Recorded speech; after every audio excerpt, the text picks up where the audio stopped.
प्रिय बंधुओं, धर्म प्रेमी सज्जनों,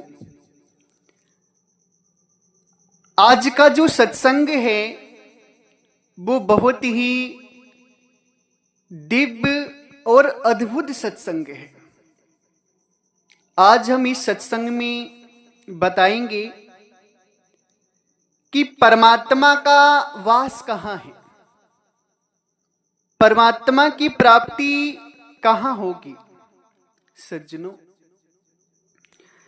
इस संसार में प्रत्येक मानव, ज्यादा से ज्यादा लोग, इंसानों की जो खोज होती है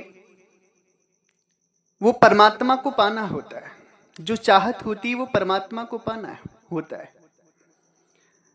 हर इंसान किसी न किसी रूप में परमात्मा को पाना चाहता है, मगर परमात्मा का स्थान कहाँ है, परमात्मा का ठिकाना कहाँ है, परमात्मा का वास कहाँ है, ये कोई विरला जान पाता है। जब तक परमात्मा का हम ठिकाना नहीं जानेंगे, परमात्मा का निवास नहीं जानेंगे, तब तक हम परमात्मा को ढूंढ भी नहीं पाएंगे। आज के सत्संग में हम परमात्मा का वास बताएंगे कि परमात्मा कहाँ है और उनकी प्राप्ति कहाँ से होगी। सज्जनों, बहुत ही अद्भुत सत्संग है। आप सभी लोगों से निवेदन है कि आप लोग इस सत्संग को ध्यान से पूरा जरूर श्रवण करें। साथ ही साथ हमारे चैनल को सब्सक्राइब भी कर लें, ताकि हमारे जो सत्संग हैं परमात्मा के, दिव्य ज्ञान के, वो आप सभी के पास पहुंचते रहें और आप सभी लोग परमात्मा के दिव्य ज्ञान को जानकर अपने जीवन का कल्याण कर सकें। इसी संदर्भ में 19 और 20 नवंबर को होने वाले मुक्ति महामहोत्सव भंडारी में सदगुरु के परम भक्त श्री राम फूल फौजी,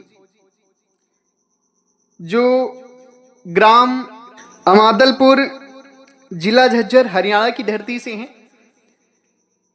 इनके द्वारा सदगुरु की सेवा भंडारे में, भोजन भंडारे में, प्रसाद में अति सुंदर दान आया है। खूब खूब आशीर्वाद। देश की सेवा करते हैं, फौजी हैं, सिपाही हैं देश के।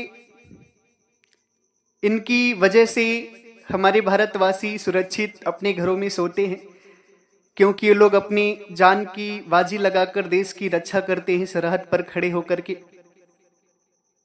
इनको हृदय से धन्यवाद भी है और खूब खूब आशीर्वाद भी है। थोड़ा इस समय बीमार चल रहे हैं। सदगुरु का सत्संग सुनते हैं, हम परमात्मा से विनती करते हैं कि हमारे देश के सेवक को जल्दी स्वस्थ कर दें। इनके साथ चंद्रपति अग्रवाल जी, गांव तरभा, सोनपुर, उड़ीसा की धरती से हैं। इनके द्वारा भी हर भंडारे में दान आता है। इस भंडारे में भी इनका सुंदर दान आया है, परमात्मा के भोजन भंडार के लिए, संतों की सेवा के लिए। साथ ही साथ नरेंद्र भाई धोडी जी, बलसाड़, गुजरात की धरती से हैं। इनके द्वारा भी सदगुरु के भंडारे में सुंदर दान आया है, सदैव दान आता है। सभी को खूब खूब आशीर्वाद। सज्जनों, परमात्मा को जानने के लिए, परमात्मा को पाने के लिए हर इंसान लालायित है, चाहत है हर इंसान की। परमात्मा को कोई शरीर में ढूंढ रहा है, कोई मूर्ति में ढूंढ रहा है, कोई तीर्थ व्रत में ढूंढ रहा है, कोई जाप में ढूंढ रहा है, कोई जप में ढूंढ रहा है, कोई तप में ढूंढ रहा है, कोई परमात्मा को विश्वास में ढूंढ रहा है। मगर परमात्मा है कहाँ, कैसे मिलेंगे परमात्मा? हर इंसान तो परमात्मा को कहीं ना कहीं ढूंढ ही रहा है, मगर किसी को परमात्मा मिल नहीं रहे। क्यों नहीं मिल रहे हैं? क्योंकि किसी को परमात्मा के सही ठिकाने का पता ही नहीं है। परमात्मा का जहां से मिलन होगा वो ठिकाना किसी को पता ही नहीं है, इसलिए परमात्मा किसी को मिल नहीं रहे। परमात्मा का ठिकाना कहीं और है, ढूंढ कहीं और रहे हैं। साहिब कहते हैं, वस्तु कहीं ढूंढत कहीं, कहीं भी दे आवे हाथ, कहीं कबीर तब पाइए भी दिली जैसा।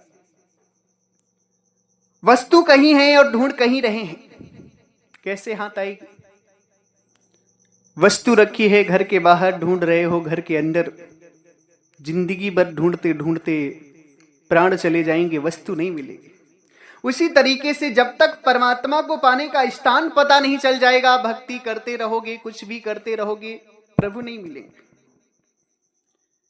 सज्जनों, परमात्मा का जो वास है वो तो सर्वव्याप्त है। परमात्मा घट घट वासी हैं, कड़कड़ वासी हैं, मगर उनके मिलने का एक ठिकाना है। जब तक उस ठिकाने को आप नहीं जानेंगे तब तक आपका परमात्मा से मिलन नहीं होगा। आज के सत्संग में हम उसी ठिकाने पर भेद खोलेंगे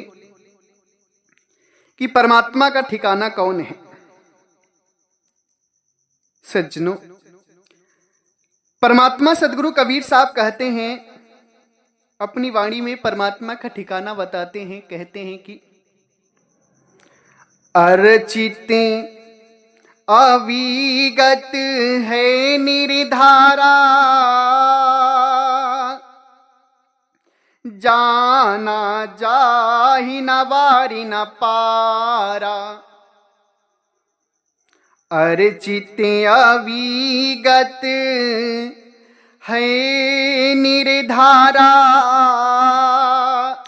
जाना जाहि न वारि न पारा।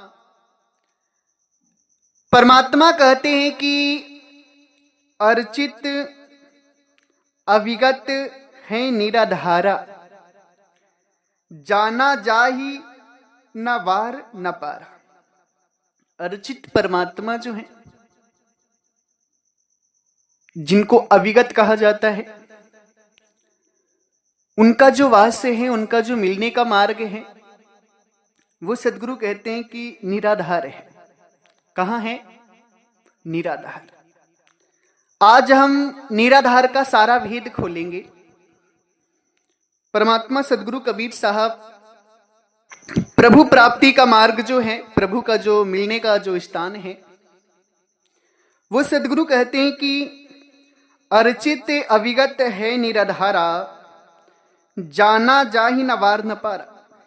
परमात्मा अविगत अर्चित जो परमात्मा है वो निराधार में है। उनको मिलने का, उनको प्राप्त करने का, उनको पाने का जो ठिकाना है वो निराधार है। निराधार में अविगत परमात्मा है, जाना जाहि न वार न पारा। उनका कोई वार पार नहीं है, वो अनंत हैं, अपार हैं।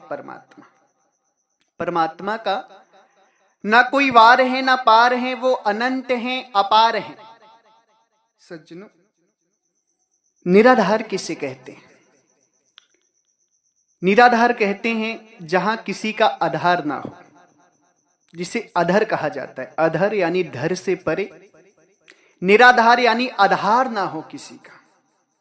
सज्जनों, जब तक आप आधार पकड़ करके भक्ति कर रहे हैं, साधना कर रहे हैं, तब तक आपको परमात्मा की प्राप्ति नहीं होगी। आधार क्या क्या है? आधार है शरीर में ध्यान करना। शरीर आपका धर में आ जाता है। जितना भी शरीर है ना, नख से लेकर सर तक पूरा शरीर आपका आधार में आ जाता है।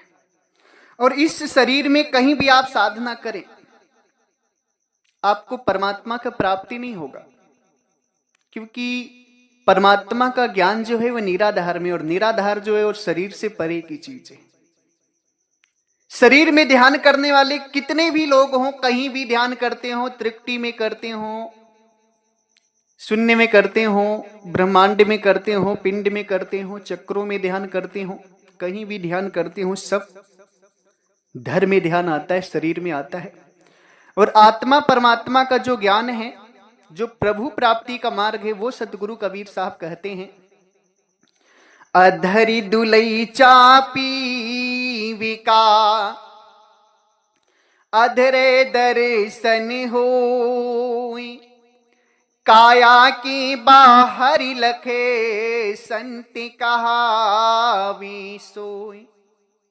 सदगुरु कहते अधर दुलैचा पीव का अधरे दर्शन है। अधर में ही परमात्मा का ठिकाना है, और अधर में ही तुम परमात्मा से मिल सकते हो, अधर में ही तुम्हें परमात्मा का ज्ञान होगा। सज्जनों, आज मैं धरती का सबसे बड़ा भेद खोल रहा हूं कि अधर दुलैचा पीव का अधरे दर्शन होए, काया के बाहर लखे संत कहावे सोए। अधर में ही परमात्मा का वास है, अधर ही वो ठिकाना है जहां तुम्हें परमात्मा के दर्शन होंगे।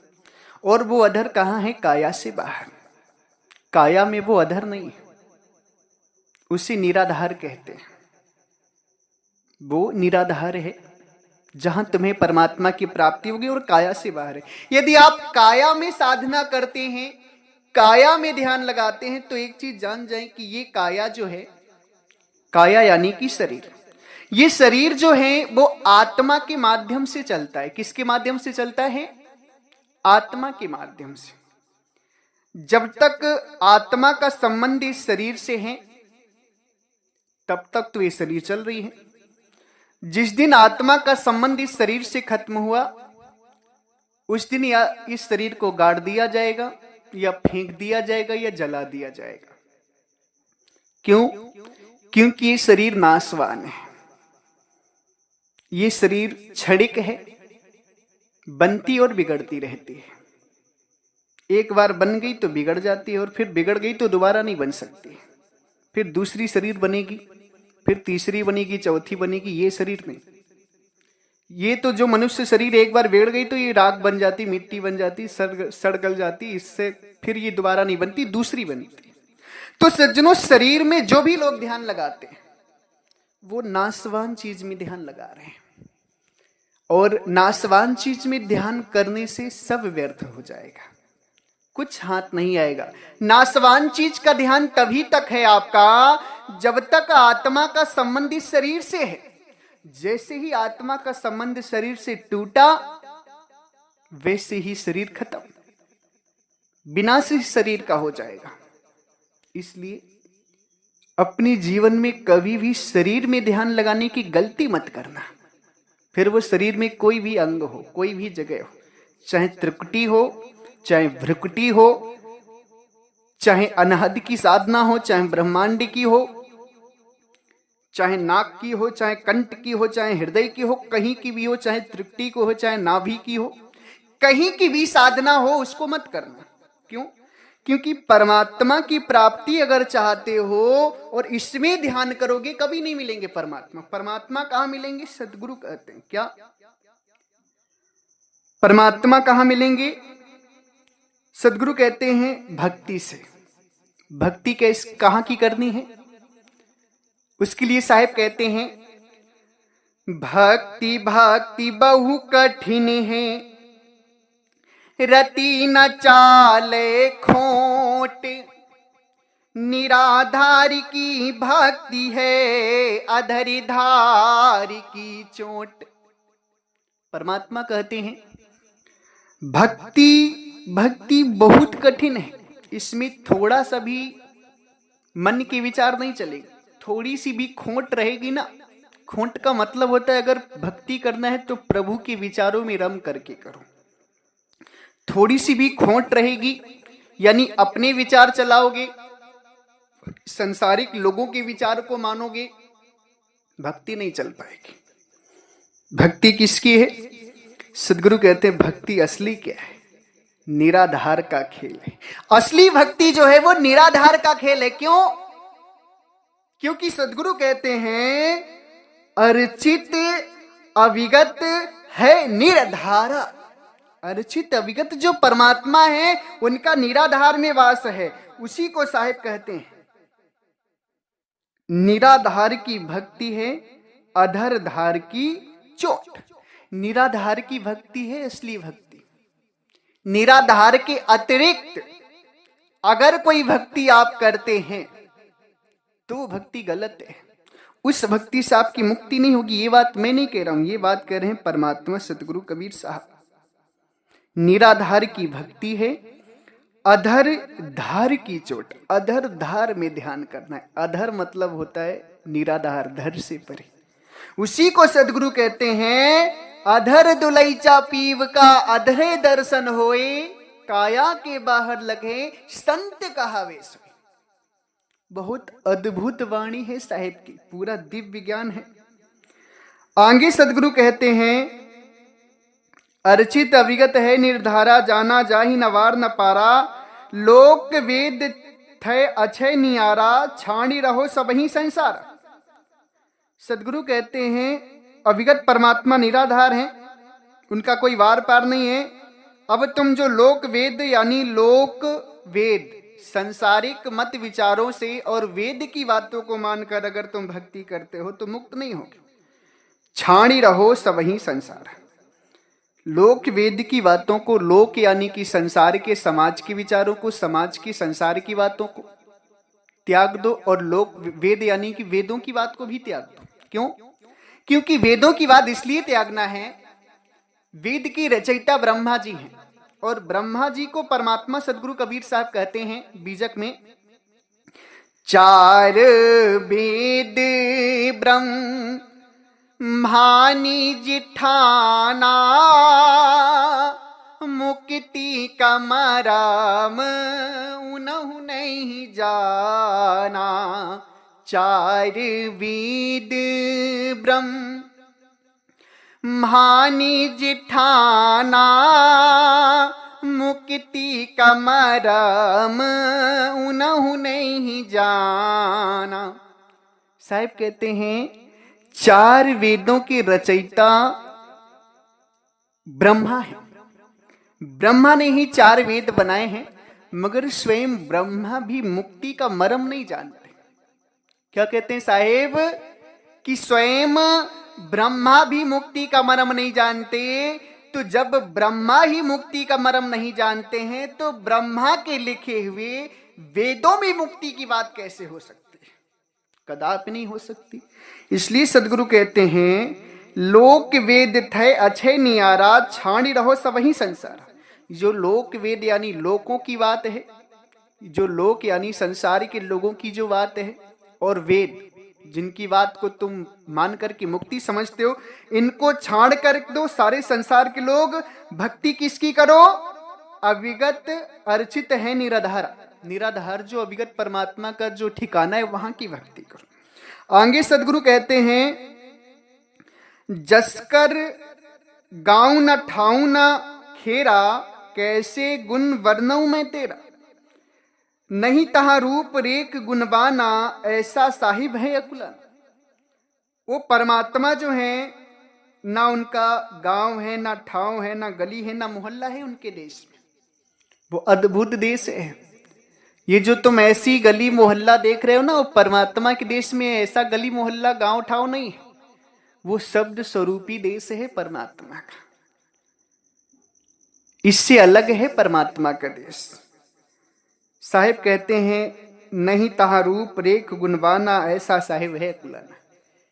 ये जो पांच तत्व से बना रूप रेख है ना, ऐसा रूप रेख परमात्मा का नहीं। वहां ऐसा रूप रेख नहीं है, पांच तत्व की बनी कोई चीज नहीं वहां पर।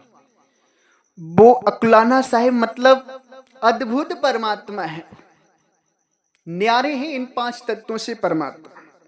और उनका यदि तुम्हें ज्ञान करना है तो सदगुरु परमात्मा कहते हैं कहाँ ज्ञान होगा?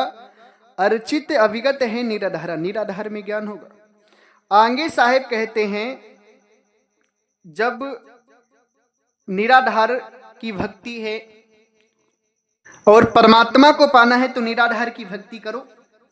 उसको सदगुरु परमात्मा कहते हैं अधर ही ख्याल अधर ही चाल, अधर के बीच ताहा मठ किया।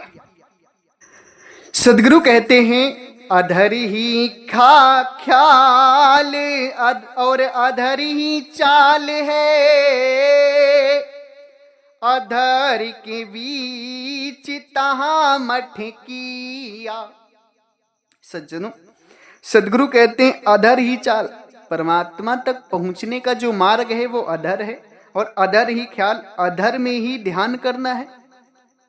अधर ही ख्याल अधर ही चाल है। ध्यान कहाँ करना है? अधर में, जिसे निराधार कहते हैं।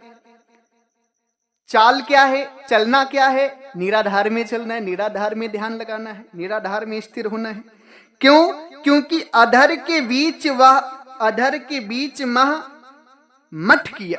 अधर में ही परमात्मा का स्थान है, अधर से ही परमात्मा की प्राप्ति होगी, वही परमात्मा का देश है। अधर के बीच तहां मठ किया, यानी कि अधर के बीच तहां मठ किया। मठ का मतलब होता है ठिकाना, आश्रम। मठ कहते हैं आश्रम को। परमात्मा का जो ठिकाना है, एक सांकेतिक शब्द दे रहे हैं प्रभु अमरलोक देश का कि अधर के बीच तहां मठ किया।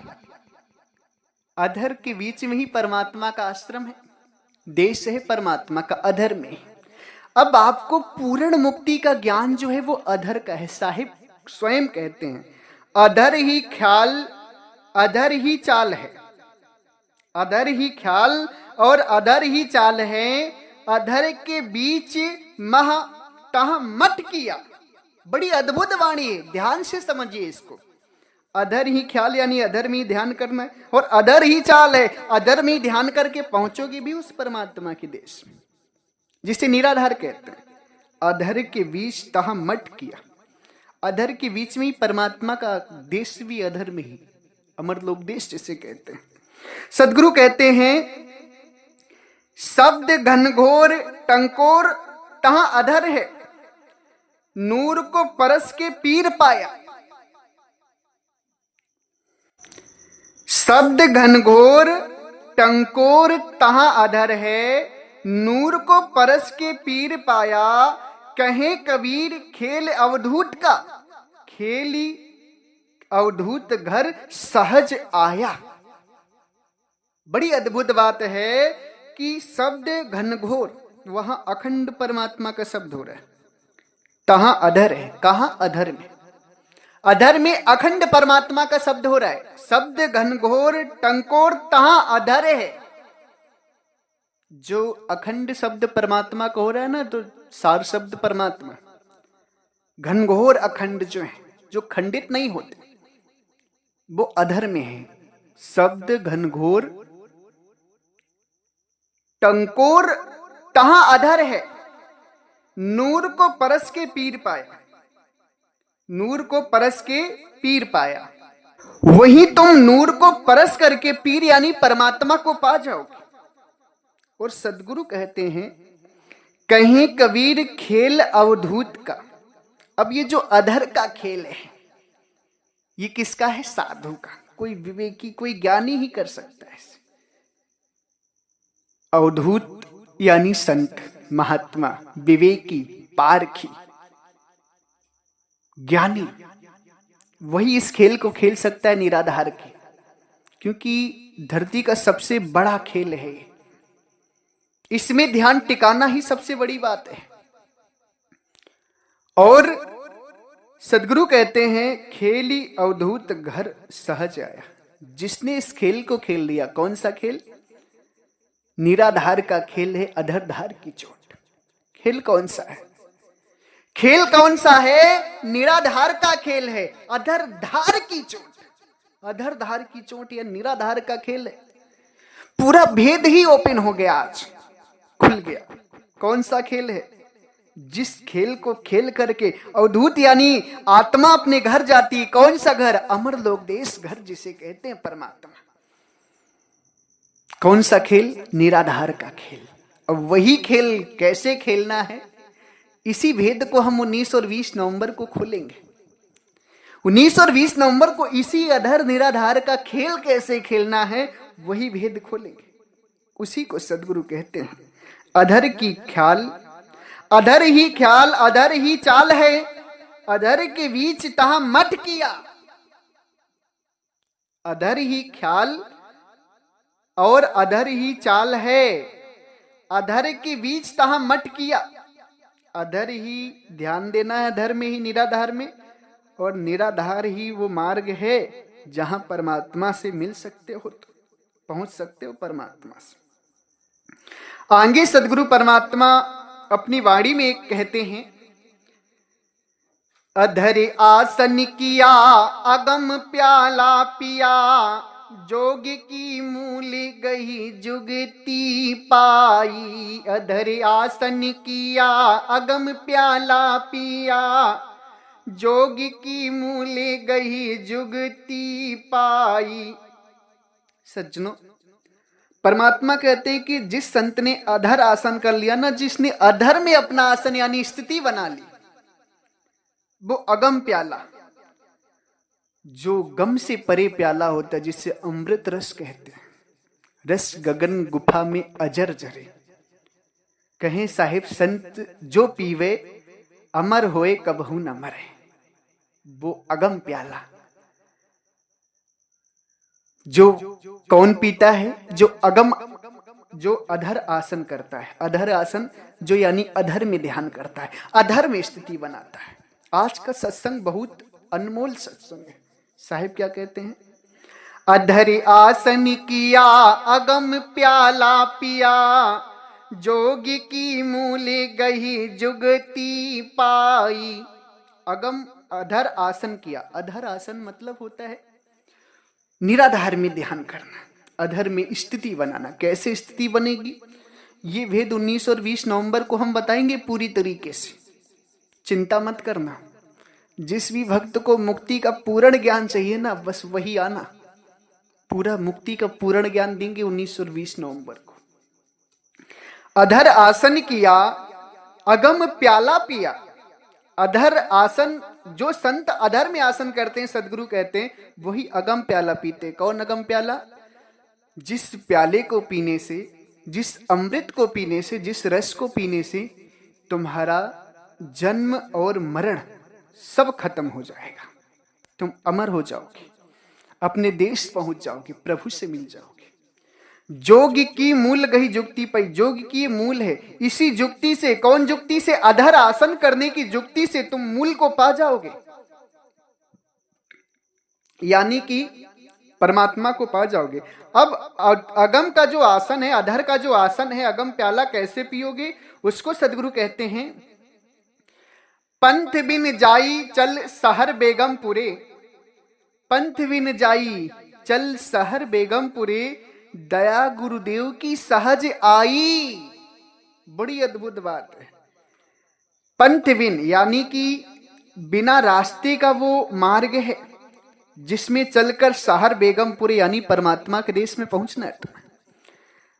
पंथ बिन जाई चल सहर बेगमपुरी, दया गुरुदेव की सहज आई। वो जो मार्ग है ना, वो बिना पंथ यानी बिना रास्ता का है, ऐसा रास्ता नहीं है, वो निराधार का है ना। विहंगम चाल से वहां पहुंचना है। विहंगम चाल जब चलेंगे तब उस बेगमपुर शहर को पहुंचेंगे। शहर बेगमपुर से अमर लोक देश की बात साहिब संबोधित करते, बहुत सुंदर ढंग से, बहुत आनंद आ रहा है आज मुझे बताने में आप सभी। पंथ बिन जाई चल शहर बेगमपुरे, दया गुरुदेव की सहज आई। अब वो दया गुरुदेव की हो जाए ना, उस सहजता में वो निराधार का भेद भी मिल जाएगा। और जो विहंगम मार्ग है जिससे बेगमपुर देश जाना है यानी अमरलोक देश जाना है, वहां पहुंच जाओगे। साहिब कहते हैं ध्यान धर देखिया नैन बिन पेखिया, अगम अगाध सब कहत गाई। ध्यान धर देखिया नैन बिन पेखिया, अगम अगाध सब कहत गाई। कहे कबीर कोई भेद बिरला लहे, गहे से कहे या सैन भाई। अगम अधर आसन किया, प्रेम अगम प्याला पिया, जोगी की मूल गई जुगति पाए। सदगुरु कहते ध्यान धर देखिया नैन बिन पेखिया। जब तुम शहर बेगमपुर देश पहुंचोगे यानी परमात्मा के अमरलोक देश पहुंचोगे, वो ध्यान धर के देखोगे, उस देश ध्यान से जाओगे तो बिना नयन के देखोगे। वहां पर बिना नयन के यानी ये आंखें खत्म हो जाएंगी। इशारा करते हैं साहब, बिना नयन देखना है यानी ये आंखें खत्म, ये शरीर खत्म, वहां पर शरीर छूट जाएगा, आत्मा जाएगी वहां। शरीर तो उस समय मृतक हो जाएगा। शरीर का भान जब तक है तब तक तुम वहां पहुंच ही नहीं सकते, क्योंकि सदगुरु कहते हैं जब पहुंचे वही देश को तब सुधि रहे न देह, पांच तत्व गुण तीन नहीं ऐसा सबद विदेह। जब तुम उस देश को पहुंचोगे तब तुम्हें देह की सुध नहीं रहेगी, ये शरीर मृतक हो जाएगा। वहां आत्मा का असली स्वरूप जो है ना, वो अब असली आंखें देखेंगी परमात्मा को, आत्मा की असली आंखें परमात्मा को देखेंगी। उसी को साहिब कहते हैं, ध्यान धर देखिया नैन बिन पेखिया। ध्यान धर के देखोगे सूरत की आंखों से, आत्मा की आंखों से, बिना नैन, नैन का मतलब ये जो प्रकृति की आंखें ना, पांच तत्व की, इनके बिना उस देश को देखोगे। कौन? अगम अगाध, जो अगम अगाध परमात्मा सब कहत गए, सब देखोगे और फिर आकर के उसका वर्णन भी करोगे, गाओगे भी कि कैसे हैं परमात्मा। उस देश की सुंदरता का वर्णन करोगे, मगर कर नहीं पाओगे, इतना अद्भुत उस देश की सुंदरता का कोई वर्णन कर ही नहीं सकता, इशारा जरूर कर सकते हैं। सदगुरु कहते हैं, कहें कबीर कोई भेद विरले लहे। अब ये जो भेद है कोई बिरला रहता है जिस पर गुरु कृपा हो जाए। अब ये जो भेद है कोई बिरला लग पाता है अगमपुर देश का, अधर निराधार का, कोई बिरला लग पाता है। किसकी कृपा से? गुरु कृपा से। सज्जनों, जब तक गुरु कृपा नहीं होगी ना, तब तक उस भेद को नहीं जान सकते। गुरु कृपा होती सेवा से। सेवा करो, भक्ति करो, साधना करो, गुरु कृपा अवश्य होगी। और ये जो निराधार का भेद है, इसको जानने के लिए आप सभी लोग 19 और 20 नवंबर को है, 19 और 20 नवंबर को हम वो निराधार का भेद खोलेंगे। जो भेद जानकर आप सभी की मुक्ति हो जाएगी। अद्भुत भेद है। जिन भी भक्तों को चाहिए 19 और 20 नवंबर के भंडारे में जरूर आएं। इसी के साथ हमारे आश्रम से 5 किताबें प्रकाशित हैं। हमारे आश्रम से 5 ग्रंथ प्रकाशित हैं परमात्मा सदगुरु कबीर साहब के। जिन भी भक्तजनों को वो ग्रंथ चाहिए, वो भक्तजन स्क्रीन पर दिए हुए नंबर पे संपर्क करके उन ग्रंथों को मंगवा सकते हैं। सस्ते दामों में आपको ग्रंथें उपलब्ध हो जाएंगी, आपके कोरियर के द्वारा, पोस्ट ऑफिस के द्वारा आपके घर पहुंच जाएंगी। उन किताबों को पढ़ने के बाद आपका कोई संशय नहीं रह जाएगा, हर प्रकार का संशय नष्ट हो जाएगा। पूर्ण ज्ञान से भरी हुई किताबें हैं। आप भक्त हंसजन जरूर उन किताबों को पढ़ें। आप सभी लोगों के पास वो किताबें होनी चाहिए। उनको पढ़ें, समझें, विचार करें। यदि उन किताबों को आपने पढ़ लिया तो संसार में कोई भी साधु संत महात्मा फिर आपको ज्ञान के नाम पर, भक्ति के नाम पर भरमा नहीं पाएगा, क्योंकि उसमें हमने सारा भ्रम क्लियर कर दिया है। उन किताबों को आप सभी जरूर मंगवाएं। और जो भी लोग मुक्ति महामहोत्सव भंडारे में आना चाहते हैं, वो लोग आने का पता भी जान लें। आप सभी लोग, यदि आपके यहां से गाजीपुर सिटी रेलवे स्टेशन की ट्रेन मिलती है तो अति उत्तम है। गाजीपुर सिटी रेलवे स्टेशन बड़ा स्टेशन है। गाजीपुर सिटी रेलवे स्टेशन आप लोग आ जाएं। गाजीपुर सिटी रेलवे स्टेशन उतर करके वहां से ऑटो वालों से कहें कि हमें चौकिया मोड़ मनुआपुर बाजार जाना है। कहां? चौकिया मोड़ मनुआपुर बाजार। चौकिया मोड़ मनुआपुर बाजार रेलवे स्टेशन से मात्र 4 किलोमीटर है। वहां आप लोग चौकिया मोड़ मनुआपुर बाजार आ जाएं ऑटो से। ऑटो से आने के बाद जैसे ही आप बाजार में उतरेंगे, थोड़ा सा आगे आएंगे तो भव्य दरबार बना हुआ है, सफेद दरबार बना हुआ है परमात्मा का। उस दरबार के अंदर आप सभी को आ जाना है, आप सभी आश्रम पहुंच जाएंगे। यदि गाजीपुर सिटी रेलवे स्टेशन की ट्रेन नहीं मिलती तो यहाँ पर काशी बनारस है, जिसका सबसे बड़ा स्टेशन है वाराणसी जंक्शन। आप सभी लोग वाराणसी जंक्शन आ जाएं। वाराणसी जंक्शन से गाजीपुर 1.5 घंटे का मार्ग है, 75 किलोमीटर। वहां से सदैव ट्रेन और बस दोनों हमेशा मिलती हैं गाजीपुर के लिए, बनारस से। आप चाहें बस से आए गाजीपुर या बनारस से आए, दोनों जगह से सेम दूरी है, 4 किलोमीटर। आपको बस कहना है हमें चौकिया मोड़ मनुआपुर बाजार जाना है, वहां आप उतर जाएं। वहीं से आपको आश्रम का गेट मिल जाएगा और उसके अंदर आ जाना है। कोई भी दिक्कत हो तो आप सभी लोग मेरे नंबर पे एसएमएस कर दें, मैं आपको पूरा पता और आश्रम का निमंत्रण कार्ड दोनों भेज दूंगा। इसी के साथ मैं अपनी वाणी को विराम देता हूं। अगर हमारी वाणी वचनों से, शब्दों से आप सभी किसी भी भक्त, हंस जन, संत जनों को, श्रोतागणों को कोई कष्ट लगा हो, दुख लगा हो, तो हम आप सभी के चरणों में सर रख करके क्षमा प्रार्थी, आप लोग मुझे क्षमा करिएगा। इसी के साथ एक बार प्रेम से बोलिए, सर्वव्यापक सर्व पूजनी परम पिता परमात्मा सदगुरु बंदी छोर कबीर साहिब को साहिब बंदगी साहिब।